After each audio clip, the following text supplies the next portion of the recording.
I think it's working. Cool.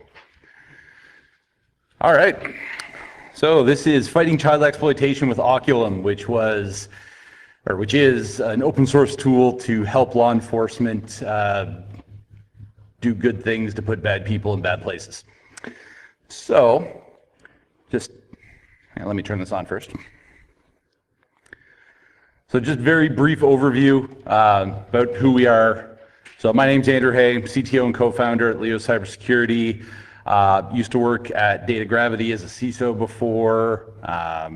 Worked at OpenDNS. I was the director of research there. I've also worked at Cloud Passage. I was an industry analyst for what feels like forever, but it was only like 3 years. And worked as an information security officer in a university in Western Canada, in Lethbridge, Alberta. Does anyone know where that is? Really? Oh, you're the Canadian, that's right. Not fair. So it's an hour north of the Montana border in the middle of nowhere. I also worked at a bank in Bermuda, which also the middle of nowhere, but a different kind of middle of nowhere. Blogger, sometimes written 3 or 4 books that none of you have read, but that's cool. And fun fact about me, so I played rugby for about 20 years, and now I coach San Francisco's only gay rugby team. And usually when I say that, there's 2 things that pop into people's minds. One is there's gay rugby. Yes, there's a lot of gay rugby. And 2, why does San Francisco only have 1 gay rugby team?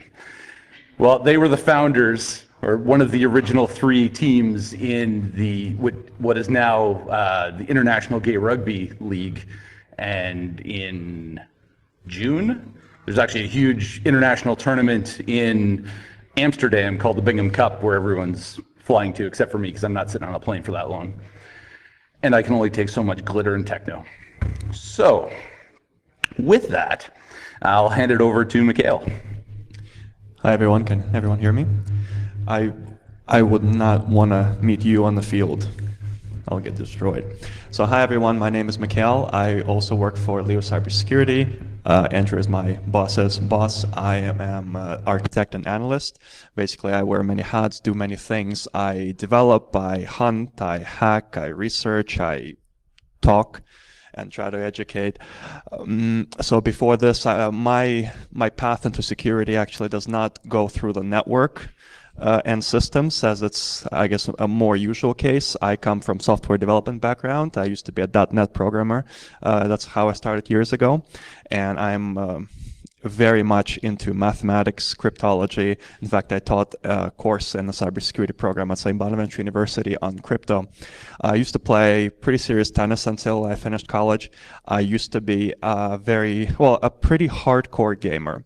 I clocked so many hours in World of Warcraft that the game has a /played function that you can invoke, and it tells you exactly how much time you've spent playing the game. And I've stopped doing that. It's pretty depressing.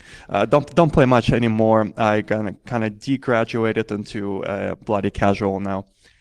So yep, that's me. And you have a girlfriend now, so that helps. Yeah. There's that. Okay, back to you. All right. So this project came to being mainly because when I was in Eastern Canada, in New Brunswick, I was a member of HTCIA, the High Tech Crime Investigations Association, I believe. That might be wrong. But apparently the office that was in Fredericton, New Brunswick was one of the core places where they did a lot of child exploitation cases. And in talking to some of the RCMP officers that worked there, they were on like a 6-month rotation because it was so traumatic in having to go through all these cases over and over and over again that they had to be rotated out because they just couldn't take it anymore. And many of these officers had kids, had families, and they would just get so mad and so disgusted that they'd have to take a leave of absence and go to therapy, and et cetera, et cetera. So just some stats. You may not be able to see this. So I pulled this from the National Center for Missing and Exploited Children. So 2012, Child victim identification program reviewed and analyzed more than 80 million child pornography images since it was created. That's a lot. 25 million images are reviewed by NCMEC annually, so that's 480,769 images per week. And there's been a 774% increase in the number of child pornography images and videos reviewed through the NCMEC, which is horrific and a very arduous task. So, I'll skip over this one. Well, some of it. So I've done a lot of forensics and incident response work in the past, and I thought, okay, what is something that very poor law enforcement agencies just have to do as part of their regular course of being cops? And what's a horrible thing that we can try and make a little bit easier? So came up with this idea, in part when I was sitting in an AWS presentation on Amazon recognition services. So being able to do that, to do photo identification, person identification, and then detect all sorts of different labels as they pertain to the image or the target. And I thought, you know what, this is something that law enforcement could probably use, and they're not going to want to pay for the privilege of doing so. So if we create a tool that allows them to do it, that's a step in the right direction. So one of the big problems, so I was involved in one child exploitation case when I worked at a university, and it was the kind of thing where an entire lab was put on a shipping pallet and brought down to my office. And the IT guy said, hey, we have a case of child exploitation material that someone left left a USB key in one of these systems and was distributing it over the course of a year and a half. We only found out because he left his key there and some good Samaritan turned it in at the security office, and the security guys plugged it in and said, oh my God, what the hell is this? Call the cops. So I had this pallet of 20 machines with images, because it's a university and it's a student lab, everyone's Facebook pictures, all of the cached images. So performing a forensic analysis across 20 machines, looking for illicit pornography as it pertains to that one individual, that was a hard task for one person in a 2-person information security shop for an 8,000 student university. So that was also the kind of, I thought, you know what? I don't want to go through every single Facebook image that is cached in this data set. I just want to know if there's really horrible stuff, then I can take that and give it to the cops. So there's, really the ultimate goal was determine the probability that visual content, both pictures and videos, contained illicit content as it pertained to child exploitation or child pornography. I'll kind of switch between CP and CE for the terms throughout this.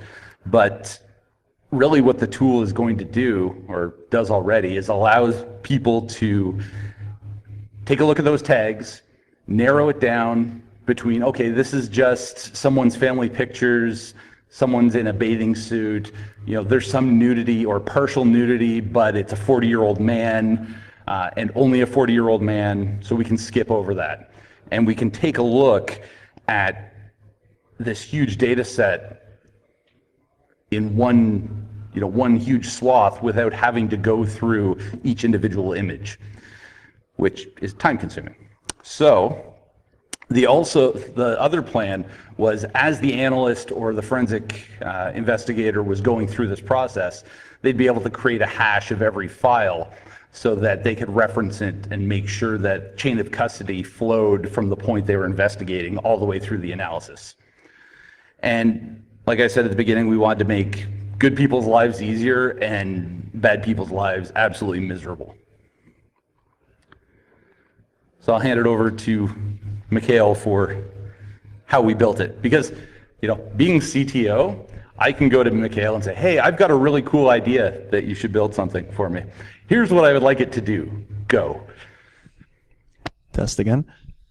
So when Andrew approached me with this idea, one of the first questions, I mean, as a developer, I try to work down each branch, think about everything right from the start, because that saves a lot of time. I try to never touch my keyboard until I am, in fact, already sure of exactly what I'm doing. I may not know, I may forget the syntaxes, I may forget exactly how to approach a particular algorithm, but usually when I start coding, I know exactly what I'm doing. So as I started thinking about this, I asked Andrew one thing. I said something like, Andrew, how in the hell are we going to test this? I ain't looking at that. And so this is when he suggested that he has some friends in law enforcement, and potentially they would help us test, because I'm not looking at that stuff. So anyway, here's how we built it. As Andrew mentioned, we leveraged heavily Amazon Web Services. I'm just going to say AWS from this point. And so one of the issues that we encountered, and again, more details in just a little bit, but basic steps are you will take all the evil stuff, you will upload it to AWS. AWS will do some analysis for you, Oculum will do the rest, and then we'll tell you the probability that a particular image or video file contains some evil. And so it's kind of amazing that like having to work on this kind of stuff makes you realize that humans are incredibly brilliant and also are capable of some pretty screwed up stuff. So I think I'm going to be coming back to this slide a few times. Can I have a clicky thingy? Yeah, so how exactly do we upload? Oh yeah, so what is Oculum? Oculum is nothing more than a Python script. It's actually quite basic. I mean, right now it's about 500 lines or so of Python. Why did we choose Python? I was tossing idea in my head about developing in Java, but I was very quickly told to go stand in the fire. A big one. And do you want to know why I told you that? So I've written a bunch of forensic tools in Ruby, and I would present them to my forensic friends, and they said, hey, that's really awesome. Too bad we will never use it because it's written in Ruby. I'm like, oh, thanks, guys. Screw you. I'm not developing anything anymore. So in forensics and incident response circles, if it's not in Python or Go, you're probably wasting your time. You're not going to get any sort of attachment from the greater community for these tools. And I dare you to do something in Perl in this day and age. So I think that'd be adorable. I think we have a couple minutes for a programming language joke. People like memes here? Anyone like memes? It's not quite a meme, but it's a cartoon, and I'm sure you've seen it. It's like something about in different programming languages, how do you write an essay? And there are a comparison of about 10 languages. In C, the professor reads the essay written in C, and he like wipes a tear and goes, "This is the most beautiful thing I have ever read, but you forgot to terminate with byte 00, and I'm just reading garbage from your memory on the stack." In Java, it was something like, "I am 10 pages in, and I still have no idea what the heck you're saying." And in Python, of course, it was, you can't just import essay, that's plagiarism. But yeah, so Python, it's all we work on at Leo, all we try to is incredibly easy. So this is a Python script, like I said, about 500 lines. This is the screenshot of /h, so this is your typical help thing. As you can see, it doesn't do terribly much. It does what it was designed to do, and only that. So I think we will go through these instructions just a little bit later, but it allows you to set up the instance on your computer, and of course, well, you all know Python can run on any platform because it's not really running on any hardware. It's running in the virtual environment. I think I'll be coming back to this. So how do you upload? How do you store? Oculum leverages Amazon's AWS's S3 buckets. If you don't know what those are, they're basically containers on your AWS account, and you're able to just upload things keyed with a certain name. Cannot duplicate that. And so an important part there is that, wait, did I skip this? Oh, no, I didn't. Right. So Oculum leverages the Bodo 3 API, like in the picture here. How do you do the pointer? Oh, there's. So this Python is basically Oculum. This is AWS infrastructure, and this Bodo 3 is the API library that all this is done with. And it's, I got to tell you, it's incredibly easy to code. Didn't take me much time at all, just handling all the exceptions and stuff. So one of the things to note is that recognition is not available on all AWS regions. So these are the only regions where it's available, and I'm sure they'll expand. But at this point, you in fact are restricted to these regions. If you're wondering what this last one is, it's actually a region for all the governmental services. So for S3 buckets, again, what a bucket is simply a container in AWS where you dump your files. And if we go one back here, so here are a couple of commands, right? So the setup command we'll show you in a little bit. And so the list buckets, it lists your buckets. If you don't have any, then you get an empty list. You can list regions, you can list files within a bucket. So how you start actually working in Oculum is you do this create bucket command, and again, all examples are in just a little bit. So again, with buckets, you can list them, you can create them, and you can delete them. I didn't do too much itemizing as far as like how you delete files. I currently wrote just that you can delete one file or you can delete all files, but you can't like delete files A, B, and then file X, Y, Z. And file operations, you have to specify a bucket where you're uploading. You can either upload a single file, you can upload an entire directory from your local machine. Of course, like Andrew is saying, if you have like thousands of files, you don't want to be doing it one by one, right? And then of course you can delete one file or delete the entire bucket. So what does Oculum leverage? This AWS recognition is, I think all the big guys, they have some kind of face recognition software. I think Microsoft does something with Azure in the cloud, but so recognition is Amazon's thing, and it works pretty darn well.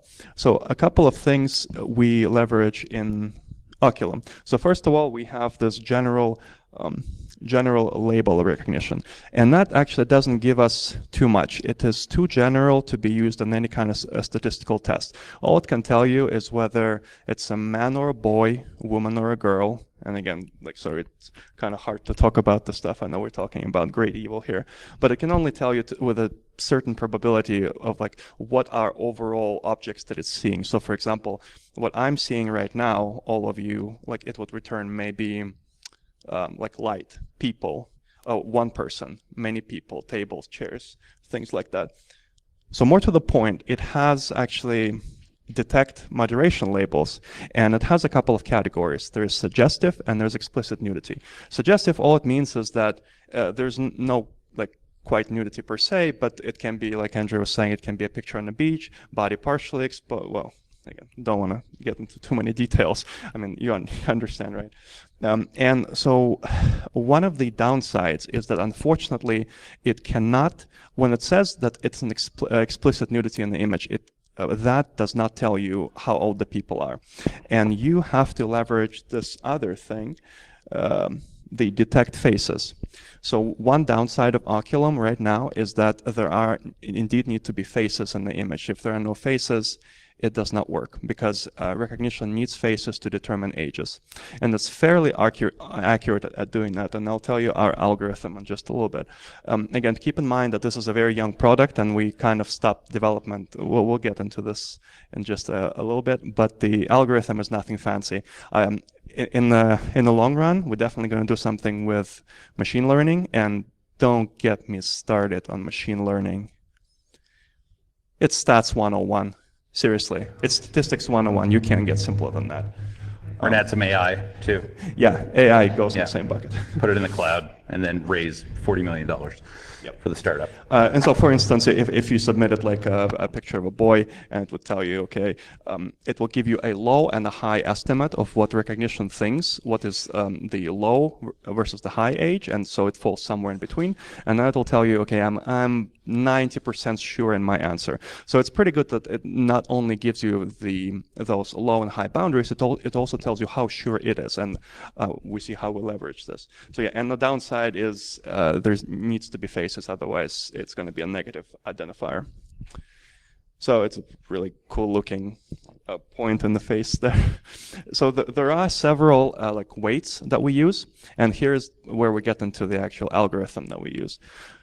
So we are using, so these two weights are ours, it's Oculum, and this is a very important thing. So not only does recognition tell you, okay, I think there is explicit nudity in this image, it also tells you the probability that it thinks it's correct, and it's actually an important number. So that's one of the gears.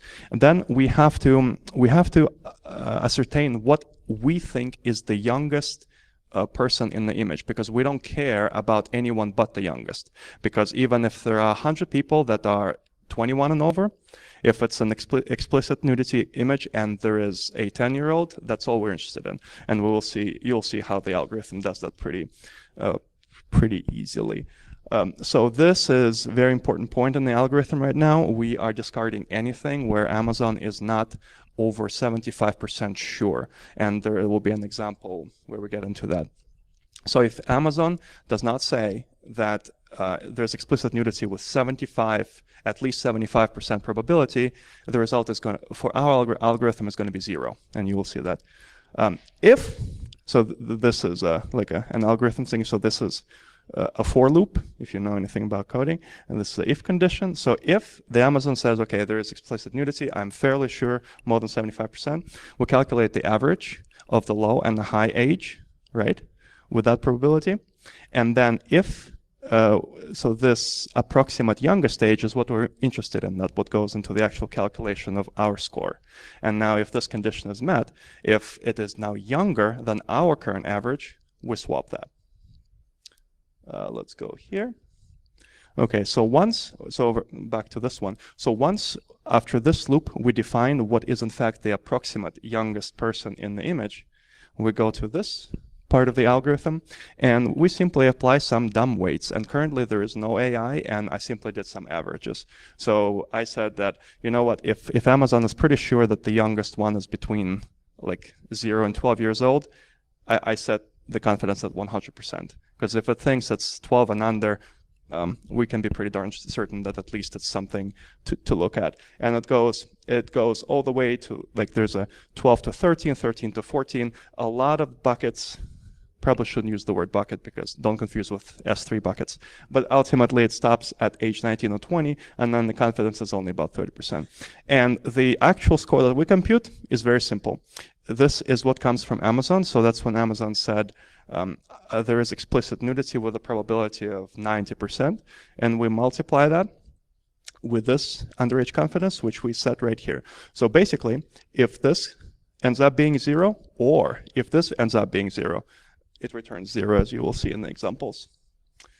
That's just a screenshot of the code itself. I mean, it's just basic Python. This is the buckets that as I was describing them. So you go from 0 to 12, you got 1.0, the absolute probability, and all the way here is you have 0.3, and they decrease. So why did we do this? Is because obviously some kids, they can be 21 and they look like they're 15. Some kids can be 15 and they look like, I think I stopped getting ID'd when I was like 20. Oh wait, no, 21.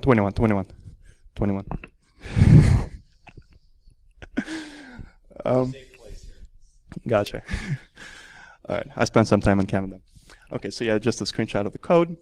So here's an example of how you would set this up. You would just run Python Oculum setup. You do have to have AWS account, and you do have to set up your API key, because that's how it does API calls with AWS recognition. So if you answer either, oops, sorry about that. If you answer either no here or no here, it's going to just give you a friendly link saying, go do these steps and come back when you have an account and an API key. Once you say yes, yes, it asks you to get the actual ID. It asks you for your secret. Of course, it's not gonna recall it back to the screen. And it does ask you for the default, for the, what is it called? The default region, because again, recognition only works in certain regions for now. And then it says setup complete. This example is for the upload. Like I said, upload begins, you will need to create bucket first. So you invoke that just by create bucket. You specify the bucket name. In this case, it's Andrew Hay here. You specify the region, create the bucket, and then what he did here, he did a multiple upload. Now if I go all the way back to the listing of commands, what happened?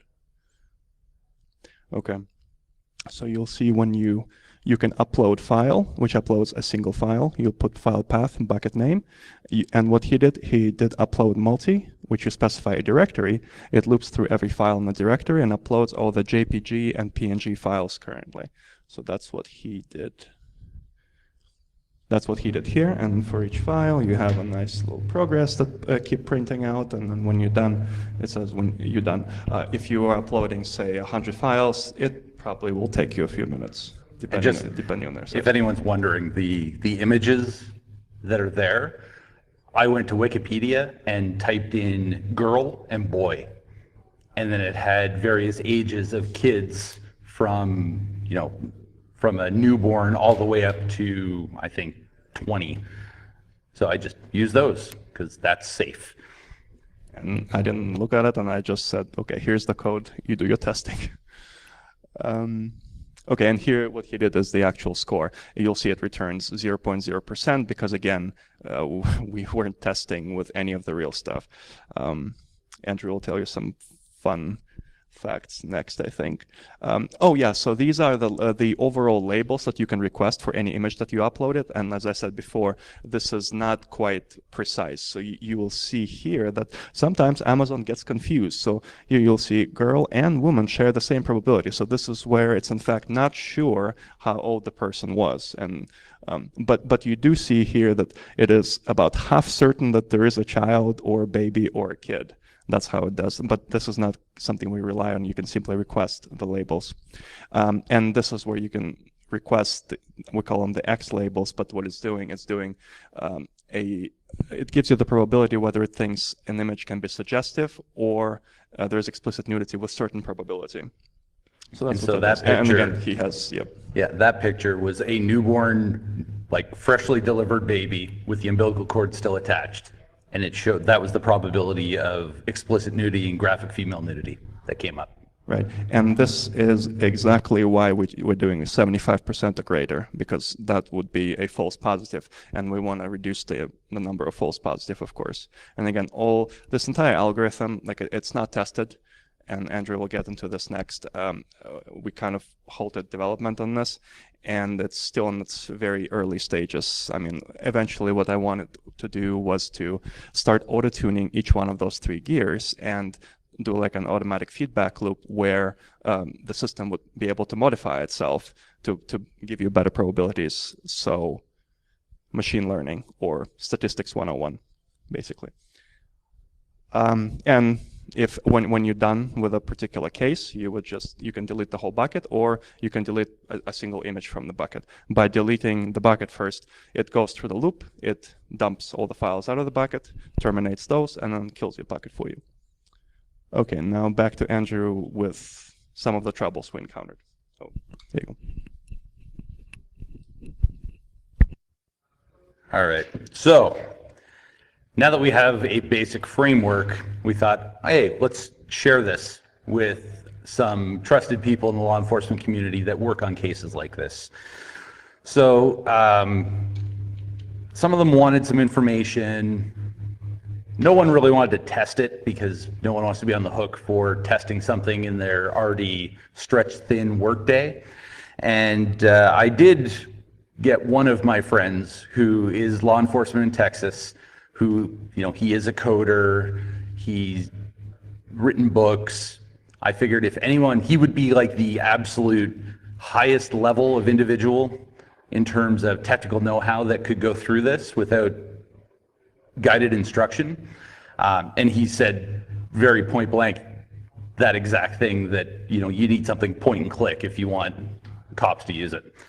So then we got on the phone, and that's where things kind of went bad. Hang on, before you get into that. So again, this was just proof of concept, but there was a reason that we did not do a graphical user interface, because one of the main points of the system is that for people to not see those kinds of things. So that's why we left it right now at a command line. Yeah. So in case you didn't know, uploading of child exploitation content, it's illegal. And this is what my friend told me on the phone. Also, if you upload illicit child pornography to AWS, to Azure, to Google, so you're committing a felony, just so you know, and the cloud provider is actively checking these pictures and will rat you out to the proper authorities. So even if you're trying to do good, they're not happy with you because you could be just some deadbeat who is uploading illicit content, and they want to make sure that you don't do it anymore. And eventually someone's going to show up and educate you as to why what you did was a bad thing. So then I asked him, I'm like, well, can't you test like in your environment? And then he said something to me that kind of made me laugh. He's like, so you're worried about committing a felony and you'd like me to commit a felony on your behalf? I'm like, yeah, Nick, that would be great. Could you do that for me? He's like, no, I don't think I'm going to do that. All right, that's fair. So then I started thinking, and then we started thinking, could we test this? And here's the problem. I'm Canadian. He's Russian.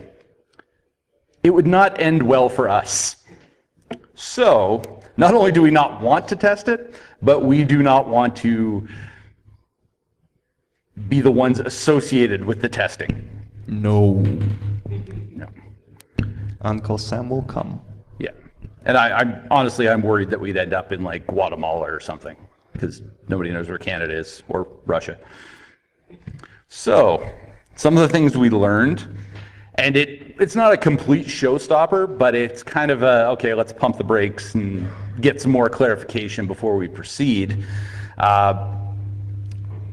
So AWS has this thing called, or that they align with the FBI's Criminal Justice Information Services Standard. So it's just like being SOC 2, PCI compliant. You have to adhere to the rigor set forth in this standard, and your state has to comply and has to certify that it can interoperate with your platform as it aligns with this CJIS standard. So you'd think you could just go and say, okay, show me all of the states and cities and townships in North America that comply with this. Oh no, you can't get that. You could probably pick up the phone and try and get through first, second, or third tier support, but it wasn't posted on the website. Yeah, it's not readily available at all. Yeah, but there is a blog. So if you fetch all the titles and start indexing everything, you can figure out who can use it. Because really, it's a state level issue at that point. And the majority of these, you can do forensics in cloud environments, most of which for law enforcement is done in the Gov cloud because it's safe and secure, right? Compared to every other cloud. So, and even though I showed you that one of the regions was government, the way AWS S3 buckets work, that's absolutely not the same thing. So that would not be enough at all. So some of the things that we learned, and I actually knew this from OpenDNS because we worked with one organization that would give us indicators of known IPs and domains of either under investigation sites or distribution sites. And you can go to these same organizations and say, hey, we want to help you fight the good fight. Can you give us access to your hash database? We're two people. We're not their target audience. So they are not going to, we just can't go and say, hey, can you give us access? Because they're not going to acquiesce to that request. Because there would be a lot of due diligence on their part to make sure that we weren't just two pervs that were trying to get around what they're checking for. And AWS subscribes to the same service. So they get all the information. And because we are not a law enforcement agency, even if we were uploading this, again, Canadian, Russian, be on the next plane somewhere. And if we want to be taken seriously, and this is straight from law enforcement, we need that tight integration with those closed environments. And that's, we don't have a lot of time. We have day jobs. We wanted to do something that would help people. So at least we have a framework that as organizations or as law enforcement evolves and some of the cloud technologies and rigor is ironed out, there's not a lot more that we can do because, again, we can't test it and we're not going to test it. Yeah, and what they told us, the only way it can be usable now is that if it's completely run locally. So if we develop a tool, so artificial intelligence, that can do all that stuff that Amazon Recognition can do locally, then that would be completely usable and they wouldn't be in violation of any of the laws and regulations. I don't think I quite suck as a developer, but that is, hats off to people who dabble in those things. I looked at some white papers and I looked into like how it's done and what sort of algorithms they run. Yeah, no, not anytime soon. Yeah, I'm quite limited at this point. Although that would be pretty cool research, but busy with other stuff. Like I said, many hats. So yeah, local law enforcement still relies on those local tools, and they will use it if it's local. They will test it if it runs local in their sandbox. But unfortunately, cloud doesn't really work that way. So in summary, so you can use all the various clouds to do this image recognition and information gathering. Oh, that's you because your mic's on. Oh, there we go. All right. Must have been Adrian because he walked in here, did something and left. So yeah, you can use all the cloud providers to do this image recognition. And there's still a lot of value in being able to do this for large data sets or large sets of image data and video data. For example, if you know someone that you're looking for across a huge bucket of images, it's very easy to say, this is what the target looks like. Show me the probability that this is going to exist in all of these different files. Very easy to modify the code to do that. We wanted to help law enforcement so that they didn't have to look at terrible things as frequently. And we can't help them with the red tape. We can't help them get out of their own way. And it's not law enforcement, it's state, local, federal government that's really slowing things up.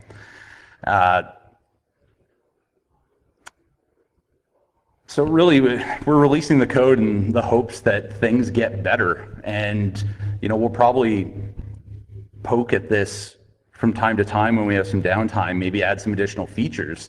And I encourage all of you, if you want to do that, go fork the repo and make changes, submit comments. If you want to test it with some of your data sets, not necessarily having to be child exploitation. It's also a good framework if you want to learn how to use the API to work with recognition and even uploading, downloading, deleting from S3. So another few things I want to say just about development process. So one of the difficulties about utilizing something like AWS recognition, say if I write an algorithm for, say, facial recognition, I know exactly what it's doing. So to minimize when the product is ready, if it's ever ready, to minimize the rate of false positives, the thing with machine learning, I'm sure you all know, it's not magical. And it follows a very strict paradigm of garbage in, garbage out. First of all, machine learning is all statistics, and any statistical model, even good ones, even the best ones, they only ever work if it's implemented properly. So one of the downsides of using some provider like AWS is, as a developer of Oculum, I don't know what they do. And say if a particular circumstance occurs where I need to troubleshoot something, and I would be wondering, so why did Amazon return 74% sure and not 75? I don't know. And as a developer, it's quite a nightmare not knowing what you're depending on. It's like when you're trying to import a closed source library or some kind of an executable, and you have no, unless you want to reverse engineer it, you have no real way into it. It's quite a hurdle. But yeah, like I said, at this point, I'm not about to write something like that. So parting words, always look at the laws for whatever it is you're trying to do with your code. And ideally, you want to do that before you start building the tool. Even better if you do it before you finish the tool and want to have people QA it. So with that, if you have any questions, you can ask them now. We're going to be around today, tomorrow for a bit. Yeah. Yes, sir. Yeah, oh yeah, you. Why wouldn't they? It would probably be a resourcing issue. Like, I haven't talked to anyone in the FBI. I guess I could, so I'm on a bunch of closed networking groups of threat hunters, incident responders, and I blasted out the email, and there's thousands of people on this. I'm like, hey, we've got this tool, it's going to do this, that, and the other thing. Does anyone want to try it? I got one response. And it was from a consultant that consults with the police service in Madrid. So it wasn't really my target demographic because it's not really going to work that well for them. So yeah, we could, I'd be happy to talk to the FBI and collaborate with them and say, hey, take our code, do something with it. And also, like, one of the reasons we bring it out is that it will be hopefully much easier to do things like that in the future. Yeah. Any other questions?